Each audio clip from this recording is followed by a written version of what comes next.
यांना विचारते. हे वाक्य आपण किती सहज बोलतो ना. बहुतेक स्त्रियांनी काही करायचं ठरवलं की आधी हेच बोलतात. त्या घरातलं वातावरण पाहतात, मूड पाहतात आणि मग यांना विचारतात. पण एवढं करूनही होकार मिळेलच याची खात्री नसते. हळूहळू काय होतं माहिती आहे, आपल्याला काय आवडतं, आपण काय करू शकतो हेच विसरायला होतं. पुरुष मात्र बहुतेक वेळा विचारतच नाहीत आणि विचारलं नाही तरी कुणाला काही वाटत नाही. मग प्रश्न पडतो, आपणच का नेहमी विचारायचं. खरं तर कुणाला विचारायच्या आधी स्वतःला विचारावं, मी जे काय करत आहे त्यात मी कम्फर्टेबल आहे का. असाल तर जरूर निर्णय घ्यावा.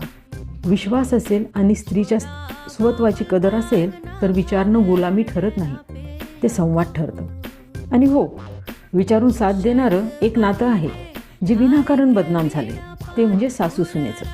जर सासू साथ देणारी असेल तर नाती आपोआप जुळतात. नवरा संवाद करायला लागतो. यांना विचारते हे ओझंच राहत नाही. जिथे सासू हक्क सोडते आणि सून त्यांचा सन्मान करते तिथे सासू सुना मैत्रिणी असतात. तिथे स्त्रीला परवानगी नाही तर पाठिंबा मिळतो. कारण स्त्रीला परवानगी नको असते, तिला फक्त साथ हवी असते.